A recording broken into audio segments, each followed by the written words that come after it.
Okay, just sent it on Twitter. Ye oldie Twittery.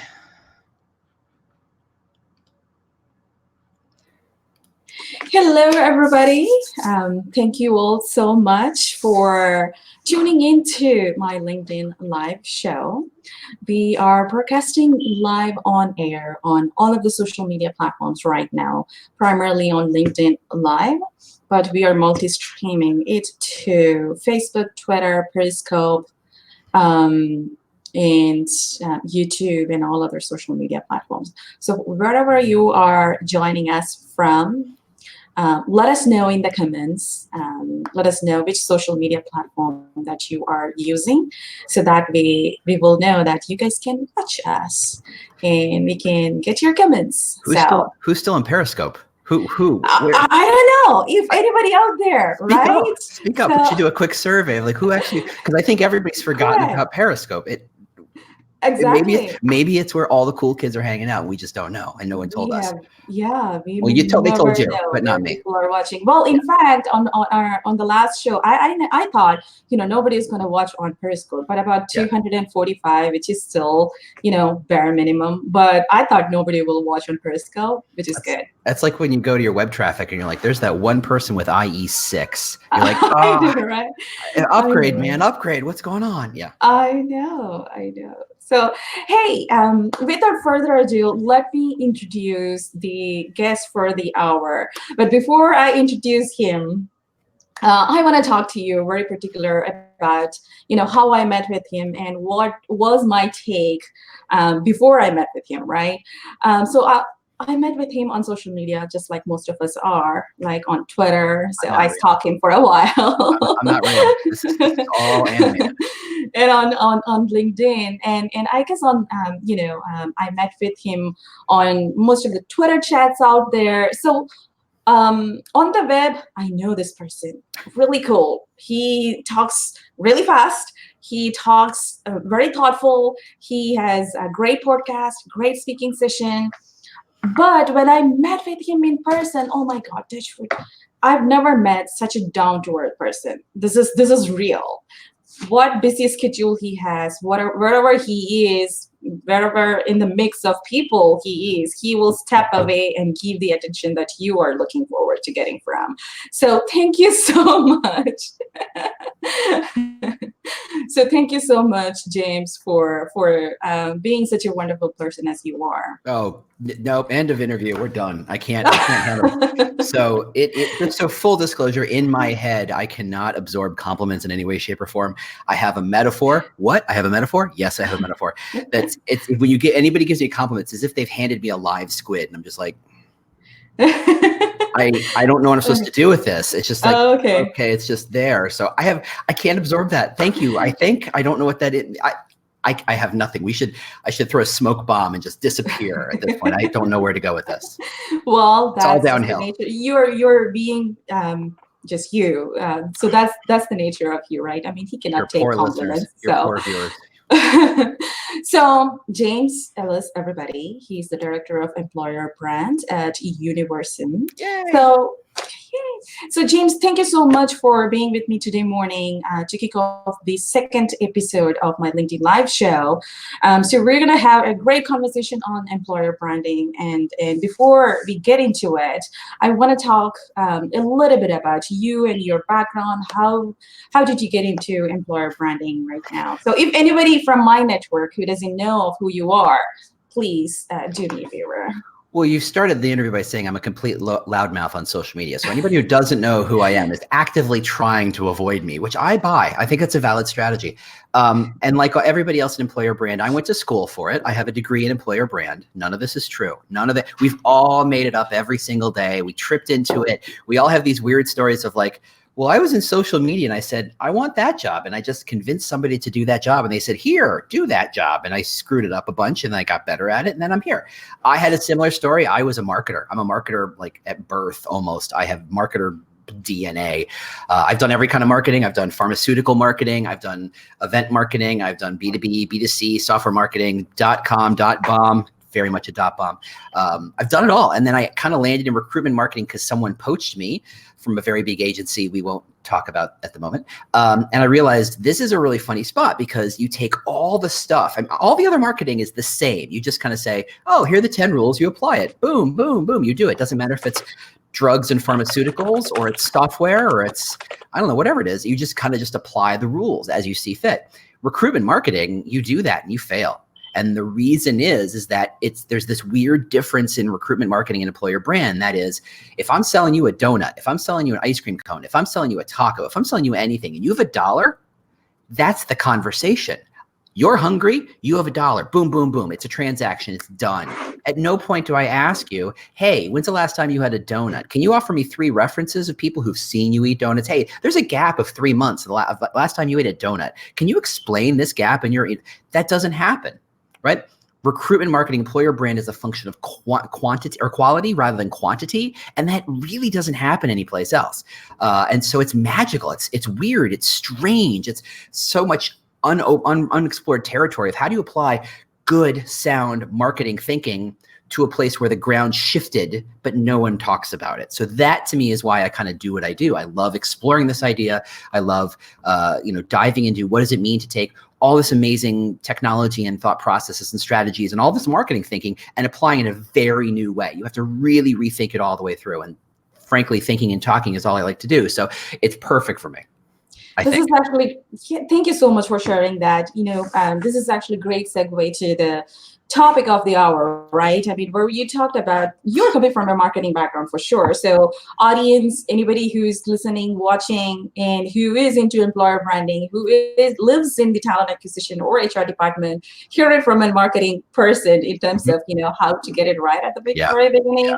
So you had this profound thought when I connected with you, hey, Nisha, I want to talk about employer branding as a means to add value to the culture or to, as a system, right? Instead of seeing it as a trick to attract more candidates or to get more applicants. And one side of talent acquisition group or the people who are handling that spectrum, I've always seen that they are always about metrics. They're always about the number of applicants that they can get in.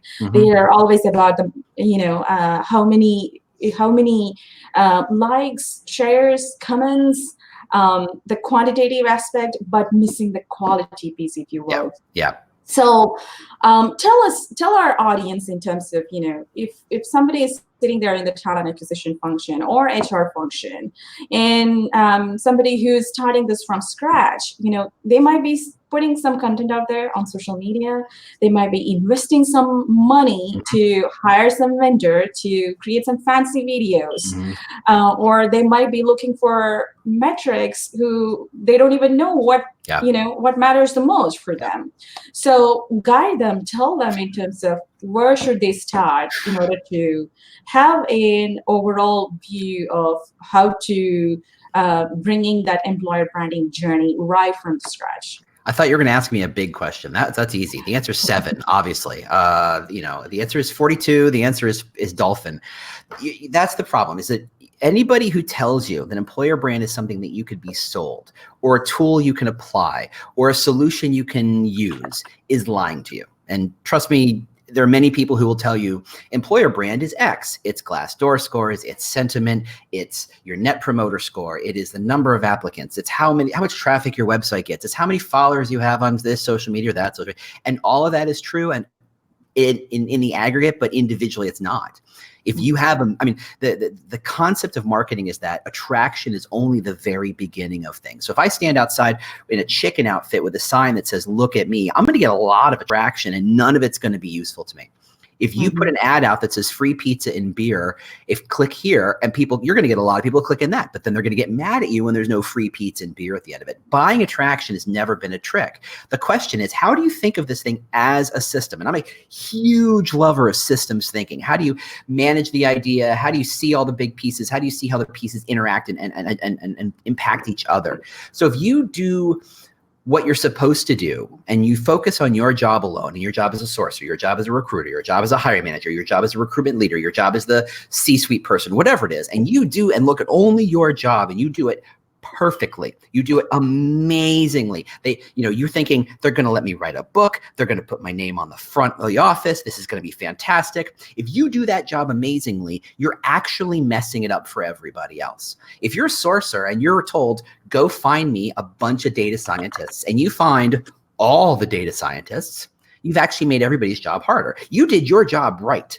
You found the people you were supposed to be looking for, but you found too many and you didn't sort and you didn't find. You're not focused on the entire process. If you're the recruiter and you were told to go find great, applicants, and you say, great, I found 500 applicants, and you hand them all to the hiring manager is going to say, what are you talking about? If you're the hiring manager and you spend your time focusing on interviewing 100 different people for one job, you're doing it wrong. But that's the job. Individually, those are the jobs you're supposed to be doing.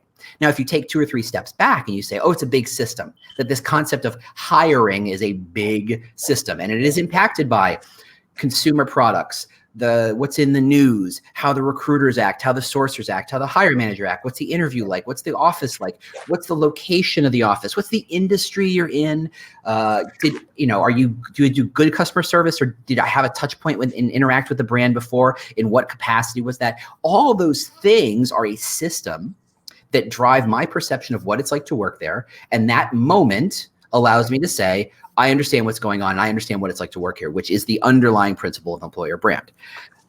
If you think of it as a system, it turns out everybody has a role to play. It's a big machine. It's a big, lots of cogs, and no one cog is in charge, but any one cog can screw it up for everybody.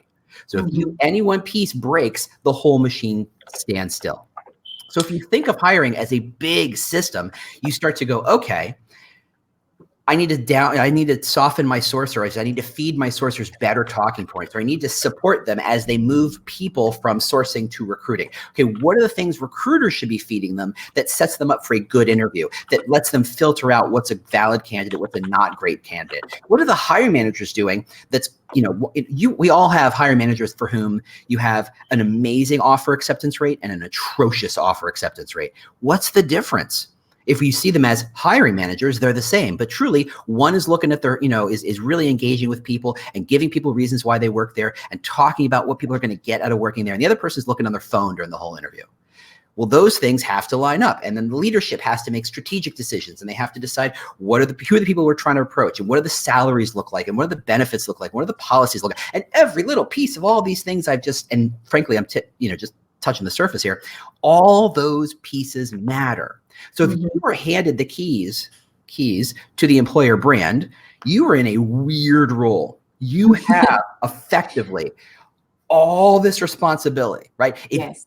Look at this, and I love to bring up the story. I wish I could remember who pointed out. It might have been Shrew Mahatra. It might have been Audra at Night. I don't remember. But it was this idea that these are companies who talk about Women's History Month, right? Was that March? I want to say it's March. And of course, all their career sites, women. Great. What's your maternity policy? Oh, yeah. There you go.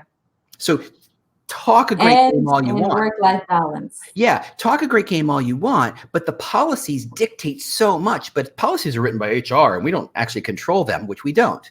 But the policies dictate the marketing message, dictates the employer brand. Every single person, marketing, HR, comms, comp, Ben, leadership, the hiring managers, the business, all these people play a part in what the employer brand is. And the employer brand manager who owns it has zero power over any of it. How can you be expected to drive the car when you're in the trunk?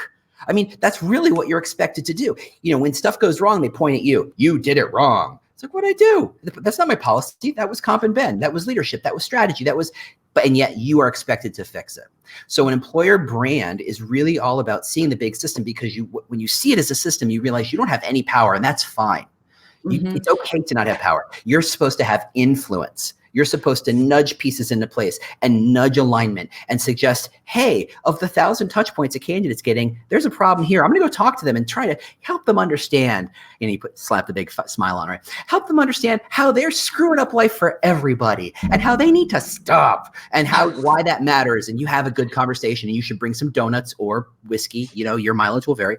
But you are an influencer. And frankly, you influence all the pieces of the company. And that's an amazing, amazing, amazing job. But most people just go, I manage a glass door. No. So this is I think, for the most part, I guess, the senior leadership or the people who makes the decision sees the value in it. Okay, this is a holistic process. So it's not just about the increasing the Glassdoor review. It's not just about getting more traffic to a career site. There's where still we people who talk. together. I still see people talking in those terms. I mean, this is 2019, and you think by now we'd have learned a trick or two. And I still see people. There's a Harvard Business Review article that effectively said, I saw that. Made me nuts, and it said employer brand should have something to do with the consumer brand. You're like, yeah, we know that. So that gives me the opinion that the employer branding it's still new. We as a group has been into this initiative or has been into this new process of employer branding since the last, I guess, maybe a decade. Or if you take a look at it, 5 years, the last 5 years, it was really closer to where most of the organization is really investing and having an employer branding role, bringing in marketing to their talent acquisition team and making it as, okay, we need a new skill set in order to launch this. Just a recruiter might not be able to do. Yeah. But I see that, I mean, when I saw the Harvard, article, I felt like, really, people, they still don't get what employer branding is. Yeah, I mean, they really don't. There may be many organizations out there who are still wanting to, be a part of, wanting to learn, want to, explore and experiment. So that's how I feel. We need to add, more value. We need to share more about it so that way people can get educated. And that's why I have you on my show. And that's why it's a fun job, because there is no metric. There's no obvious, I made the Glassdoor score up. I made the traffic number go up. I made the number of applicants go up. It's like, no. And what? Yeah, it's like, it doesn't matter. And that's nice. That's good. And that's probably something you should concern yourself with and be aware of and should spend some time working on. But that's like saying, I worked on the car by changing the tires. Good job, me. It's like there's so many more pieces and so many more ways as things that fail that could keep the car from going anywhere. We have one question came up on our LinkedIn platform, but before I take that, I have one more follow-up thought that you shared. System versus partner, power versus influence. That are the two concepts that you shared right now. So what's your take in terms of, we have different roles within our organization, and roles, of course, they made up for some reason, right? And when they do a particular project, we need to make sure that the right people are in it, and they have the, authority to make some decision, and the hiring managers or the manager who is responsible for that particular project needs to listen, first of all. Yeah. So tell our audience in terms of that role versus, it's not a namesake role, first of all. No. And if you're inviting people from other functions within the organization, let's say communications, marketing, or you have your social media geek and whatnot, to partner with your talent acquisition team, on an ideal scenario, what would you recommend to that particular team in order to how they should partner? Yeah, it's tough. And I always see the role of an employer brand professional as the conductor of the orchestra. At no point does the conductor make any sound. They don't play the instrument. They can't, the most they can do is fire the second clarinet. The most they can do is yell at, the third violin, but they have no real power. But they are seen as the focal point. And they create the cadence and they create the process, and they decide, okay, this is when we peak and this is when we ebb, and this is the process, and this is when you come in, and this is when, hold on, let me get in the camera. Hold on there, because we're coming over this way. That's the job, is to say, okay, look, okay, social media geek, I know you want to get off and running and you want to use that hot new sexy social media channel like TikTok or something. Good for you. but I don't know it yet, or our audience isn't there yet, or our audience doesn't need it. So why don't you wait, and I'm going to have the content folks talk, or the video folks talk, or let's get some hiring managers to come into a Facebook Live and talk about what kind of questions they ask in an interview or what they're looking for. And let's start to pull that together, and let's start to thread that and record that, and let's put it on the career site, and we'll push it out to university hiring. And then we'll do, you're just kind of managing and arranging these pieces. Now, you're probably also going to have to fill in some gaps, which is where the metaphor of the conductor kind of falls apart. Occasionally, you're going to need to pick up the flute and say, okay, we need this little spot here. And you got to put a flute in there. But that's all I have to do. Mostly my job is to create focus and manage that focus. Where are we all going? What are we all trying to do? What is the appropriate order? How do I take and funnel and harness the energy of the social media person and the content person and the hiring manager and the recruiter and how do I harness that energy to simmer until I need them to kind of sit tight and not blow things out of the water? But then when the time comes, say, okay, it's almost time. It's almost time. Ready? Are you ready? Are you ready? Go. And then you just let them roll because you know how to put that stuff together. So as the job progresses, what you start to do is say, okay, if I see all the pieces lined up, if I see the entire orchestra, when do I focus on Glassdoor? When do I focus on content? When do I focus on video? When do I focus on social? When do I focus on interview training? When do I focus on talking to comms and making sure that my architecture and their architecture makes sense? When do you talk to investor relations? That's the one that never gets talked about, but having worked in a public company, I know how incredibly important it is to get your investor relations person on board, because the core corporate brand, which is a function of leadership and mission and vision, turns into, marketing, and turns into the consumer brand and the employer brand, but also turns into the investor brand. So if you are the children of that single mother, you should all talk to each other and kind of understand, hey, they've got a cadence of quarterly earnings reports. They've got a cadence of releasing information about who's buying and selling stock. You cannot ignore that information, because if your message of this is a great place to work next to stock price dropped 7% in one day, worst sell-off ever, well, then you should have just never spoken. That's on you. You had to have known that, hey, you're going to release earnings, and hey, slow play that a little bit. So understanding all those pieces and seeing it, talking to, what's the package, what's the consumer product, what's the customer service, all that stuff, seeing all the pieces and deciding, I know what to use now. I know where to go now. I know how to connect dots. When I was at Groupon, it took me a while to kind of get acclimated to all the different players. But then you start to go, okay, if I have a social media problem here, the last person I'd ever think of is talk to customer service. And yet somehow customer service is exactly the right person to talk to solve my social media problem, because they talk to customers all the time. They hear what's going on. They hear what the complaints are. They hear what the good things are. And they're good at social media because we train them. So how do you kind of help one connect to the other?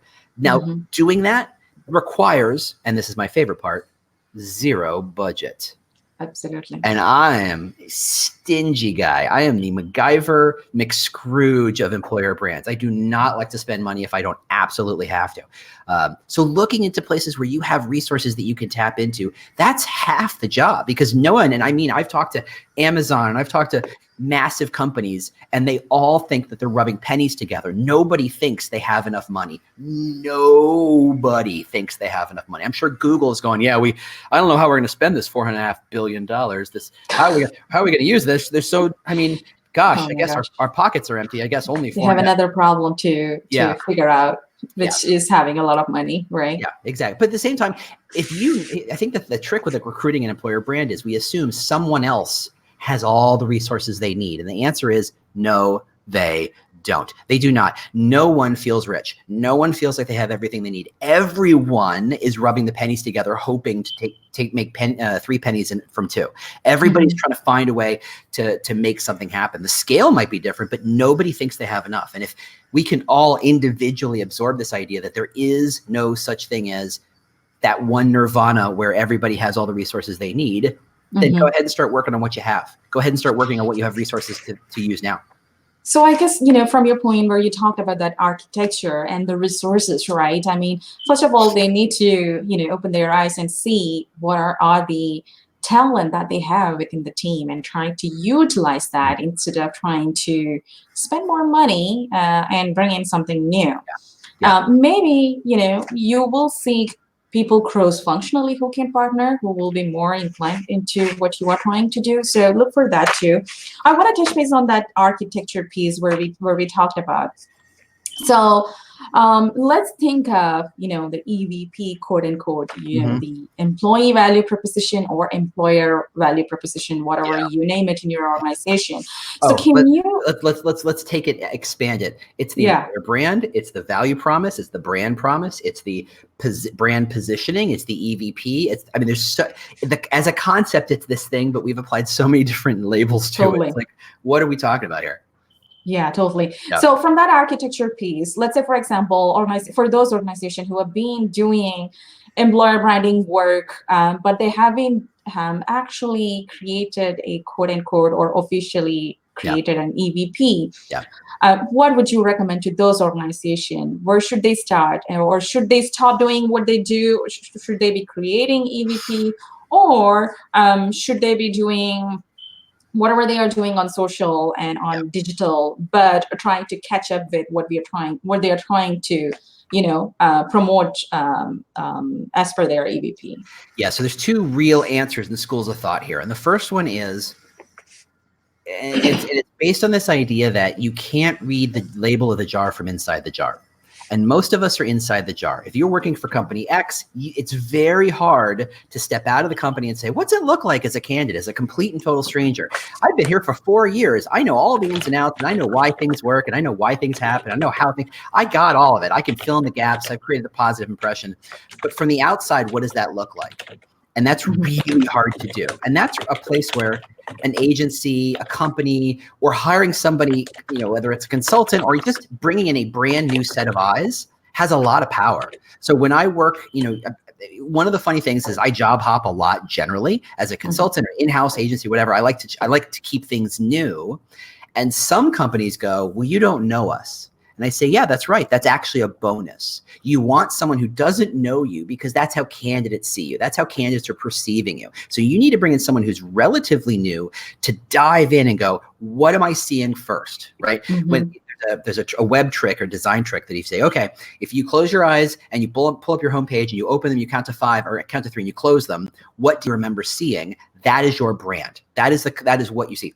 That's functionally the same thing as what an employer brand person does. They kind of quickly look around at your Glassdoor and websites and job descriptions and people and go, okay, this is clearly a place where everybody likes each other and one works together. Great. Mm-hmm. Let's build on that. Or this is a place where everybody's competing and they're focused and they're stabbing each other in the back. It's just a Shark Tank. It's amazing. Great. Work on that. And both answers are completely appropriate. But if you're a shark, you see the world as sharks and you don't understand how you being a shark is different from other places. You don't see it. You can't know it. Now, the other school of thought is, in the same vein that you still can't read the label from inside the jar, you can apply data to these thinking. So you say, okay, let's survey the heck out of people. Let's really understand, what do people think about this company? What do they like? Now, the problem there is that, again, nobody has a frame of reference. I was in a focus group recently where we asked someone, what do you like working about this company? And if the words out of her mouth was, well, this is the first place I've ever worked. So, and then she proceeded to answer the question. You're like, I'm sorry, you have no frame of reference. You can't say this company is really good at X because you've never seen another company. You don't know. Mm-hmm. And frankly, that's mostly true of most human beings. They've only worked at a handful of companies. They have very, very thin frames of reference. They don't know what it's like to work at massive Google, Amazon, Netflix, but they also don't know what it's like to work at a startup. Very few people have that kind of frame of reference, or a government or a state government or a consumer packaged goods company. There's so many different kinds of companies that you can't know it all. So that's where having the data really comes in. It says, okay, let's evaluate and ask people good questions, but at the same time, and I think this is also key, let's look outside for data. Let me describe a company. We're a fun, energetic, dynamic company. We have a great work-life balance. We all go home by 8 o'clock every night. Now, that sounds like crazy talk, except it's at a law office. That's perfectly appropriate. This idea, what a law office sees as fun and dynamic and collaborative and work-life balance is so different from what a startup or a government or you call it whatever, and understanding your frame of reference, understanding the context in which your company exists is so key to understand. If you've only worked at one or two companies, you don't know what it's like in other industries and other companies. And honestly, we've come to the point where if you're hiring anybody, you don't focus very often in the industry. If you're hiring a project manager, you can hire a project manager from construction and pharmaceuticals and software. They do functionally the same job. If you're hiring a nurse, doesn't matter if they were an emergency clinic nurse or if they were a hospital nurse or if they worked at private practice. No, their job is functionally the same. It doesn't matter. You don't have to say we can only work with people who worked in this industry. Those days are gone. So you have to be able to say, for someone coming from outside the industry, coming into this industry, we have to spell out the context of what this company's like. We can't just say fun, dynamic, cool, work-life balance, because people go, oh, it's like this, and they're wrong, right? When people talk about the values of the company, the thing they usually miss most often is they pick a handful of really positive words, really happy, feel-good words, and they put them on posters, and they go, totally. Got it, we're done. And I always go, what happens when that value and that value are in competition, when they conflict, when they don't quite, who wins? Because whoever wins is actually your value. The other one's just the thing you say to be nice. My favorite is like diversity and inclusion, which I'm a huge proponent of, but you can't say you're all about diversity and inclusion and then also saying you're all about something else and then say, okay, well, this one always beats diversity and inclusion. It's like, well, guess what? Then throw diversity and inclusion out. You're just saying it because you think you're supposed to. If you cared about it, if you truly embraced it as a value, you would say, we are going to hire more people of color, more women of color, more LGBTQ. We are going to hire more of these things and not kind of say, we would like to if they showed up.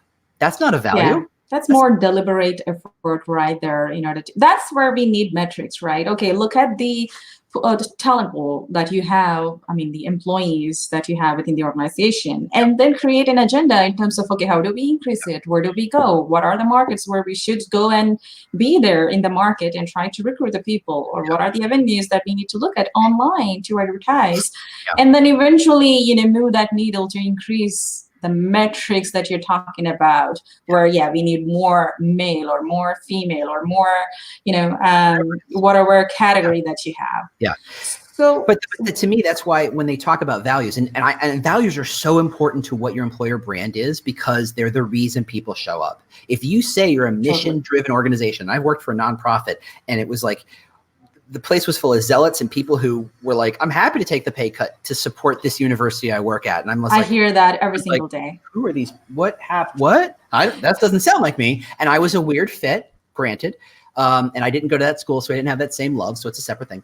But there are places where mission is everything. And if you're truly mission driven, you should be expected to sacrifice. If you're truly D&I driven, you should be expected to sacrifice. To me, the litmus test of a value is, what are you willing to give up to get that value? If your value is all about innovation, great. Are you willing to give up an extra hour of your week to focus more on innovation? If your value is all about empowerment, great. Are you willing to take a 10% pay cut to be empowered to do that job? If you're not willing to take a metaphorical punch in the face, you don't want that thing. Right. And I think it should happen within the culture. Yeah, right. Exactly. But beyond like the point that you said about innovation, let's say, for example, an organization where candidate is a nonprofit organization and the candidate is coming and saying, yeah, I can take a pay cut because at this part of my career, I see that, I'm adding more value to the organization. And when they compare that opportunity with any other, I would say, for-profit organization or any other organization for that matter. So here is the value proposition that a recruiter can give. Hey, we have this innovation club or whatever you can call within the organization where you can keep on learning, keep on innovating, and then improve your career to the next level. Yeah. That's something that you cannot accomplish working in a day-to-day job, 8 to 5.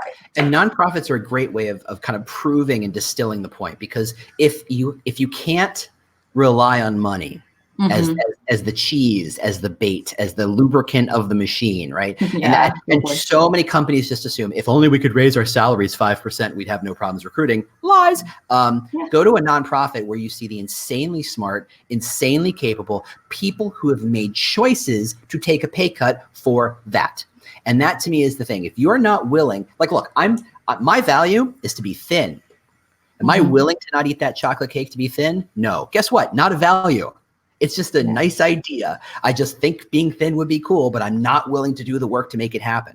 If you're not willing to do the work, if you're not willing to make a sacrifice, if you're not willing to support the pain to make it happen, then shut up and take the posters down and focus on what do you really care about? Yeah. So in order to know what do you really care about as an organization, that survey matters a lot. Reach out to the real core employees, right? In order to know what is that atmosphere like when it comes to, at the front end level and being 8 to 5, working on different projects and things of that nature. And then ask them what they value the most being a part of your organization, and then tie that to your EVP, right? You got to be very careful, because people, if you, let's say you make that Google form or that Survey Monkey or whatever tool you use, they just go, what do you value? And they go, yep. I value all these things. These are all really nice ideas. Again, what would you give 5% of your salary back for to get more of? Would you give 5% of your salary back to get more status? Great. This is a place that's status driven. Are you willing to give up 5% of your salary, some of your benefits, some of your time, some of your flexibility to get more empowerment, innovation, D&I, inclusivity, a better team, work for a better mission? If so, that's what you actually value. And I think so. And I've done a lot of these surveys where, you always have to kind of say, hey, leadership, this is the survey I'm planning on handing everybody. And the question that everybody always freaks out about and nixes is that one. What are you willing to get, which of these values would you be willing to take a 10% pay cut for? Because they panic. And I get why. They're like terrified that some strange consultant guy is coming in and saying, just to soften the waters, get ready for that 10% pay cut, everybody. And I know that's what it sounds like. So finding a way to say, what are you willing to take a punch in the face for? Because that's what you actually care about. Instead of just being, I like all these things. I like being thin, and I like having, friends, and I like having a social life, and I like staying in, and I like all these things that are wonderful. It's too easy to say yes to. What do you really care about? That's what matters. And that's where a strong employer brand gets to it. You think of a Goldman Sachs, who I adore because I think their employer brand is written on their face, on their $600 glasses, right? They are about saving the universe. I mean, no, hold on. That's not right. That's not right at all. That's not even close. They're there for the cash, and good for them. I'm not begrudging anybody making money. I like money a lot. I would wish I had more, but they don't pretend that they're anything other than money, money, money, money, money, money, money. You look at their websites, people with incredibly expensive suits. They got the $6,000 watches, and probably 6,000 is being nice. That's the entry level watch. They got the 30,000 Philippe Petites, right? They're rocking some serious hardware. It's all about money, the status that money can bring, the value money can bring, the reason. Every single element. Nobody goes, yeah, I'd like to work at Goldman Sachs because you know what? They're a great team, or I get to go home at 5. No one says that. They say about money. And to me, it is the most crystal clear distillation of we give up our time, our energy, our family, our social lives, our passion. We give it all up for what? Money. That's an employer brand. That is an employer brand. So maybe, they should be organizations, they should be understanding, okay, what it is that matter the most for you in order to attract the talent. Let's say, for example, there will be a ton of people out there, ton of candidates out there who value money. I'm taking this as an example. Everybody loves money. Goldman Sachs, but But would you love money? I love money. Would I give you 14 hours of my day every day to make more money? No. And that's great. That is an absolutely right answer. That means don't work at Goldman Sachs. But there are people who go, I'll give you 16 hours a day. Take it all. What do I need a weekend for? And that's the person who will be very happy. Goldman Sachs, or the employer brand, is a sense of, what is the transaction I'm getting out of this job? Am I getting X for Y? What am I giving up to get? And if you don't make that clear, if you just say, it's a fun, great place where everybody can be happy to work, I don't understand that. Not because I don't understand what it means to be happy. That's a set. You're not my therapist. We're not going to talk about that separately. But it's because I don't understand what you mean by that. I've been in plenty of organizations where what makes everybody else happy makes me insane. And I feel like, oh, I'm in the wrong spot. And the things that make me happy make other people just ludicrous. They're like, what? Why would you do that? And I get that. But if a company can't say, we're here because we are all willing to give 24/7, 110% towards this idea of making a dent in the universe. Think of Apple in the 80s, right? These are people who got screamed at by one of the best screamers in the world, Mr. Steve Jobs. They knew that job was going to be hard. They were going to be asked to do the impossible on a regular basis. And when they couldn't quite make impossible, they got screamed at or fired and brutal, but they knew they were working towards something amazing. That's an employer brand. What are you giving up to get? If you're postal service employees, don't ever ask me to work at the postal service. That sounds like hell. That sounds like the worst job ever. But there are people for whom that is the dream job because they get stability, they get regularity, they know what the offers are, they know how to get the promotions aren't political. It's all based on tests. That sounds great for them. And that's fantastic for them, but not for me. That's about employer brand. To whom does what I care about really matter? Bring those people in and push all the other 98% of people away. That's a strong employer brand. Awesome. So we're going to talk about rippling the candidates or rippling the wrong candidates. But before we get to that, let's share some comments that we received online. So how this platform works is that if I'm getting comments from Facebook or Twitter, I can share it, but not on LinkedIn. So bear with me. So we have TV Ravu, sir. I mean, I should call him as a sir because his books are those that I've learned HR or anything in the realm of management when I was in my school and college. And Nisha, thank you so much for joining in. And we have a comment on our LinkedIn from Divagar from India. Great points, makes sense as an overall perspective. Any thoughts on candidate and employee experience that further aligns with employer branding? Yeah. So I mean, as fun as employer brand was 3 years ago, as the cool thing everybody was into, this year it's all about candidate experience. Or last year was candidate experience. And to me, everybody sees candidate experience the same way. White gloves, amazing service. The limo picks you up, takes you to the office, takes you to the interview. You're whisked away. You get a bottle of water. You get a swag. You get a little notebook and a pen with the company's name on it. If it's a really good job, you get the really nice metal water bottle, right? The really nice ones. You're taken to a very swanky office. The interviewers come to you. You always know what's going on. They bake in the bathroom break. Everybody's engaged with you. Everybody wants to know what you think. At the end of the time, you do there for an hour, do it for 4 hours, doesn't matter. At the end of the day, somebody comes, walks you to the door, thanks you so much, shakes your hand, puts you in the limo and sends you on your way. And that's great and all, but no. Real candidate experience. The value of candidate experience is it provides a sneak peek, an accurate and authentic sneak peek into what it's actually like to work there.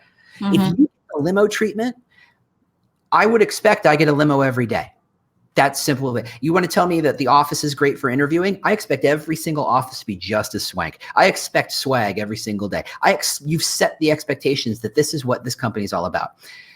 I go to the U.S. Army, and I imagine other countries are similarly fashioned where if you're in the Army and you want to join the Rangers, the interview process, the candidate experience process involves getting shot at. It involves putting a 45-pound backpack on and trudging through water and sand up a beach and climbing walls and hills and hearing the bullets flying over your head and puking because you're exhausted and you're taking everything you can take. It's amazing. And that is a unbelievably good candidate experience because it says, this is the job. Yeah. There's no limo here. This is here. what it takes. Take it or leave it.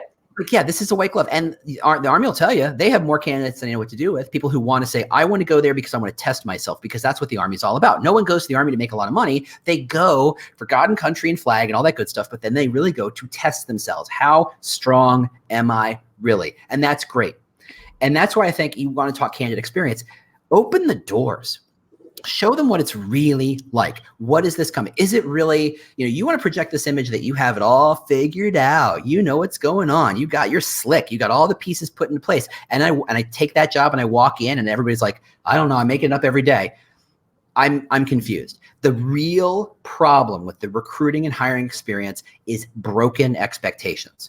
And recruiters and sourcers and employer branders and recruiting managers, hire managers, and all these people set this expectation before the hire. And after the huddle, it's like a different company. It's like, Mhm. where the hell, what happened here? And so if you can find a way to make this piece look like this piece, you've got a much better chance of saying, look, and then you get to kind of spin it or talk about it or frame it and say, look, this is a place where it looks chaotic, it looks messy, and it is. But the value of that is we haven't figured it all out yet, and we'd like you to help us figure it out. That is, you get to put your fingerprints over this chaos because there's a piece of this chaos that's going to be yours, and you get to own and manage and make amazing, and you get to do amazing work. Some places, hey, we've got it all figured out. Your job is to show up and to do it accurately and appropriately. It's not chaos. It's not unstructured. It is the opposite of unstructured. It's completely structured. You need to know that. And what we've built is this Potemkin village. And that may not be a reference everybody gets, but this idea. So 150 years ago, I think it was Catherine the Great, was Queen of Russia or Tsarina of Russia, and she wanted to know that her country was the best in the world, and so she did a tour. And so she would drive her carriages through towns, and these towns were effectively slums. So what would happen is the government would show up the day before, put a facade of a pretty town in front of her because they knew she's just going to drive right past. She's not stopping. She's not looking. They literally put up these facades of attractive buildings and successful businesses. And she would drive past and go, this is a great place to live. This is the best country in the world. They created these, what they called Potemkin villages. And interviewing does the exact same thing. They go, you're only here for an hour. We can lie to you all you want. Chances are you won't even get the application. You won't even get the offer. And if you get the offer, there's a 50-50 shot you won't even say yes to it. So who cares? So I'll lie to you all I want. Who cares? You're creating these, like here's the best indication that you're doing something wrong. If your company has one of those special interview rooms, so the candidate walks in and they shake the hand at the lobby and they bypass the rest of the business and bypass the rest of and they go to that other office over there that only happens, that you can only use if you're interviewing people, and you don't get to see the rest of the office. Potemkin village, you are lying to everybody. You're trying to create this perfect little microcosm that is not true. Your job is to take what is real here. I'm flipped back and forth here. What is real about this job and put it in front of people to say before they take the job, so that when they walk in, they go, I know what I'm walking into. Because it's when people go, wait, this is what I expected, that's when you've lost them. That is when the countdown to the resume polish starts, right there. And if anything you can do to keep that from happening is a huge win from an employer brand and recruiting and hiring practice. I mean, the expectation versus reality, right? I mean, it is not just a mere, minor thing, if you will. When a candidate step in and see, all the, when they walk through that hallway, I mean, they see the even if it is a cubicle or even if it is a desk of other employees with all the pictures, and then they live there day to day. Or is it all clean and quiet and dead, and everybody's hunkered down and typing and doing it? What is the thing? Yeah, totally. So if they can see a little bit of the culture, a little bit of, the areas where your employees live and breathe every single day, that gives them an idea into, okay, this is the place where I can live in, right? I can move into, this is my second family, right? I can see myself working there. So these are the minor things where employers are missing in terms of giving that expectation versus reality, in terms of giving that impression when they call in a candidate to come in for an interview and utilize that as an opportunity to sell something. Yes. So going back to one of your points, you said about, the candidates or repelling the candidates, right? Yes. So we are not for quantity aspect right here. I mean, we can get tons of application, but we wanted to make sure we are getting the quality that we are looking for, the right fit if you're looking for. And in that aspect, how can organization, kind of use the employer brand in order to repel the wrong candidates? So I will be I think I'm the 104,000th person to use this metaphor, but I'm going to go with it anyway. Recruiting is dating. Recruiting is absolutely like dating. The reason why I don't attract a lot of gay men applying for dating me is because I don't look like a gay guy. I look like a straight white bald dude because I am a straight white bald dude. It's simple as that. You attract who you are. So if you're trying to get supermodels to date you, go look like a supermodel. You become who you attract. You attract who you are. So if in my lovely apartment, you can see my air conditioner. This is my dining room, by the way. Thank you. Welcome to my life central. No one's thinks I work for Goldman Sachs. No one thinks that this is who I am. And if I said, hey, everybody, work for my company, you are inferring all these amazing pieces of data because I've got a tiny little plant over here. I think you can see it in the corner. It's probably barely alive. You've got the air conditioner. You've got the whiteboard that is really clearly from Home Depot that I just glued to a wall. It's clearly not a place where I have it all figured out. I'm telling you so many stories about who I am and what it's like to work here with this one shot. Right? You just screen cap this. There, that's the whole company. What you portray is what you approach. So let's look at every career site you've ever seen in the world. Have you ever seen someone not smile in a career site? No, of course not. Yeah. Hold on, get back. Everybody's smiling and having amazing. A good time. Yeah. It's the best. And how many people work there? I mean, how many people, that's the actual experience of working there? Goose egg, nothing. You have to show the negative. You have to show the full picture. People don't believe it when you just give them the rosy picture. So once you provide the rosy picture, not just the rosy picture, but the complete and accurate, authentic, and realistic picture of what it's like to work here, let people make their own decisions. It's the problem is we've over optimized on this. Let's overspin. Let's remove all the negative we can so that people don't see that stuff. And we've all learned that on Glassdoor, it's all about reframing the conversation so every negative looks like a positive. We've all been taught to make it look amazing. And then you're going to get a million applicants and they're all going to hate you because it's not accurate. You should be able to say, look, this negative part of the company, this is where it's coming from. And this is why it's useful to some people. Right? If we go back to the dating metaphor, I don't need 5,000 wives or girlfriends or boyfriends. I don't need that. I need one. I just need the one. And frankly, I can barely hang on to the one I got. It's just a lot of work. That's life, right? Candidates are the same way. You don't need 100 people. You don't need 10 people. You need 2 people. And you only need 2 because your hiring manager is going to want to feel like they picked one. Oh, they just need to feel like they have a choice. So you only need anything more than 2 great applicants is wasted energy. And so instead of trying to appeal to people who will never apply and by, showing off the nicest place in the world, look, if you're trying to hire Steve Jobs doesn't want the nicest place to work. Steve Jobs wants to know that this is a place where he can get his hands dirty, where he can yell at people with impunity, that he can make amazing things happen. It's not about smiling people on the career site. The smiling people on the career site attract people who don't know what they want and just want something. And then it's put there by hiring managers and recruiters who go, well, we got to put something, so you might as well put a positive spin on it. And I get the instinct, but the ability to say, no.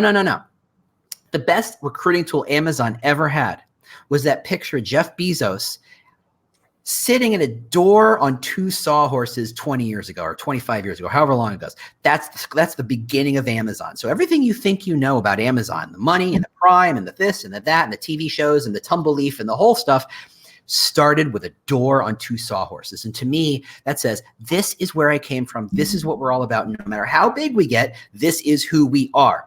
Now, no one looks at that picture and goes, there's an attractive picture. No one looks at that guy and goes, there's an attractive guy. And I don't know what he did. Money clearly makes everybody more attractive because he is clearly, I don't know what happened there. He used to look like a total geek and now he looks like a Bond villain. I don't know how that worked. But his ability to say, look, this is where we came from. This is what we're all about. This is what we care about at our core because this is where we started. That changes every other message Amazon puts out there about working there. It says, hey, it's not about the most pleasant place to work. It's not about getting rich all the time. It's about solving hard problems. That's what we're really here for. And that's really the core of what Amazon's employer brand is. The problem is we get distracted by Amazon Prime and the Tumbleleaf and the TV shows and the stuff. And I get to call it and they show up and all the good stuff. And we go, oh, it must be an amazing place to work. It's like magic. It's like, no, it's a really hard place to work. And the Glassdoor scores bear that out. So people looking for an easy place to work should run for the hills. And that's great. And so, but if you put those smiling people on the career site, all you're getting is people say, oh, that must be an amazing place to work or an easy place to work. It kills me when employers put stock pictures on their career site. And I don't know if people are still doing it, but yes. Amazing. I did an audit 3 years ago and I found 2 insurance companies that used the same picture. It's like and you're in the same industry. It's like, okay. All right. Yeah.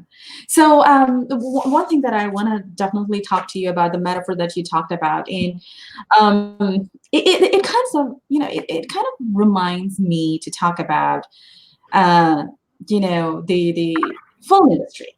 right? I mean, everybody sit together. I mean, I haven't worked in film industry before or at all. I mean, it's not in my dream, but I've seen, most of the videos where behind the scenes, right?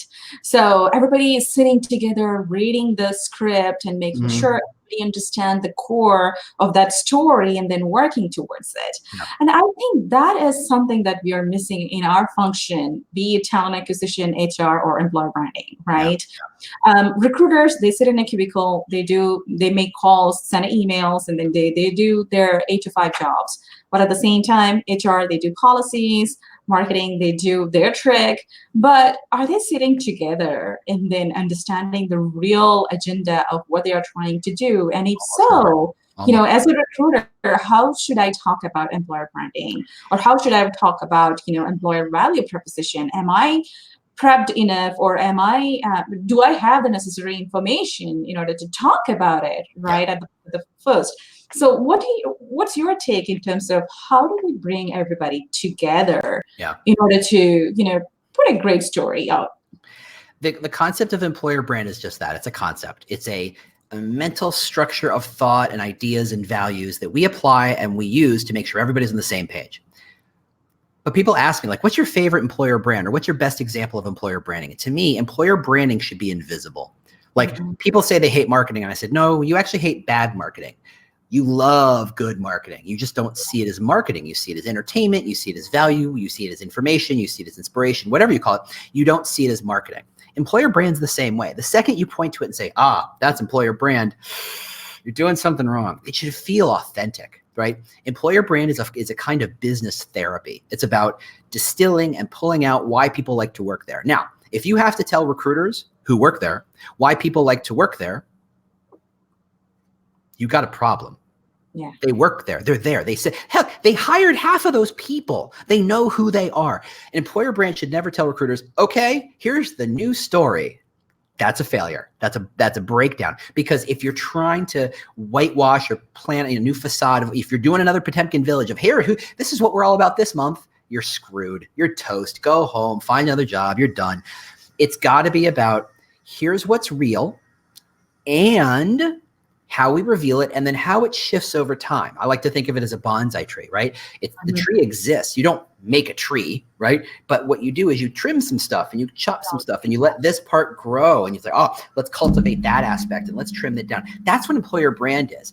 Hey, we talk about how we're very inclusive, but our maternity policy is really crappy. Okay, let me talk to HR. Let me say, look, this may take a year or two to kind of make changes in that policy, but I'm slowly trimming away at that side of the tree because the goal is to make the tree grow in this direction. That takes time. An employer brand job is a long game. It is a long game. It is not a let's slap some processes on it, let's slap some tactics on it. Anybody who tries to tell you it is lying to you again. It is a long game. Now, as a consultant, as someone who talks about this and sells these services, yeah, I can help you get better at it and seeing the process and seeing the framework, but then you got to get your hands dirty every single day and apply it and make sure it works. And your job is to say, that one recruiter is suddenly talking about how we're all about this thing. It's like, okay, let's bring them back in, not because, hey, here's the new thing, but about, no, we're really all about this. This is, look at all the other recruiters talking about these things. Look at all the hiring managers talking in this direction. You can't go this way. You have to be aligned with that. Let's talk about why you think it's this. Let's talk about why that piece makes sense. And let's see how you bring that in. That's the job. It's not about, making something out of nothing. It's about revealing, but distilling, right? Again, let's go back to dating. When you go on the first date, you don't say, here's my CV, here's my social security, this is my mom, this is my dad, this is my ex-girlfriend. You don't, whoa, run away. You distill into, look, the reason why people like me is because I'm kind of smart and kind of funny. That's my brand, right? Am I other things? Am I nice? I don't know. We'll figure that out. Am I tall? Well, maybe you can figure that out. Am I rich? Well, look at this air conditioner. Come on. I'm clearly making him on me. You bring that up over time, but the brand is the tip of the spear about, hey, we're all about this. It's the thing that differentiates me from other people. It's the thing that differentiates your brand from other companies. Well, we are just about to wrap up. I didn't even know that 60 minutes went this fast. And in between those 60 minutes, we have people chime in, and then we have new people came in, and then they shared some comments. So I want to give them a shout out. Jim Beresford from Hi, Jim. yeah, on LinkedIn, and we have Vipin, William, Yusuf, and all those comments on Facebook. And I've been getting a lot of likes, which I don't know. I mean, I don't have the visibility Great. to list out the names, but thank you so much for all of your support. Last but not least, we have John Graham join with us at the very end of the podcast, or broadcast, if you can call. He is talking about, I personally love good marketing. Question for you. How do you get RPO recruiters who may not sit on site to communicate the culture of the EB? Yeah, you are at a disadvantage without question. That is a hard thing to ask, but you still need to figure it out. You still need, even if you use a kind of a sketched kind of sense of what that brand is or the talking points, you still need to know them. If you look it up, I did a thing where I realized that the project manager role for Google and the project manager for American Standards are like 95 the same. Now, one is Google and one makes ceramics and toilets. So the fact that the job posting looks and acts the same doesn't mean that they're the same job. Your job is to figure out, okay, if that's the foundation, what am I building on top of it? Are you talking about how it's a stable job, you're going to do great work, people are going to use your products all the time, or is it going to be Google? Is it going to be innovation? Is it going to be, what is the thing? So you have to be able to pull that out a little bit from the hiring manager, from the company, to say, look, what really makes your company special? And then really, if you care about it, how to push back on that hiring manager to say, yeah, everybody likes those things, but what are you really, right? If you're saying, hey, company, why do people like working for you? Oh, we're really collaborative. We're a family. And they all say family. I don't know why. I mean, when's the last time you fired your cousin? I mean, I haven't done that in a while. So calling business family to me is always a red flag on a lot of levels. But understand, so what do you care about most? What do people here sacrifice for? To go back to Seth Godin, finish this sentence. People like us do things like this. Do you work hard? Do you work late? Do you have fun? Are you all about the team? Are you all about individual achievement? People like us do always do this. What is that thing? If you can push the hiring manager of the company a little bit to say, pull that out a little bit more beyond the obvious, that is what you sell. That is the idea that it's unusual or different. Put the right spin on it where you say, and this is why that's useful, and this is why that's interesting, and this is why you might care about it, because as an RPO, you're trying to create that one-to-one connection. That's how that works. Awesome. Well, thank you so much, James, and I really, really appreciate you being here and sharing your valuable time with our audience. And to our audience, thank you so much for chiming in on all of the social media platforms. And if I didn't shout out your name, and please bear with me, and I really, really, really appreciate you being out there. And stay tuned for next Wednesday. We will be live on air 8 a.m. Central Time. And until then, bye. Bye. Bye. Thank you, James. Thanks.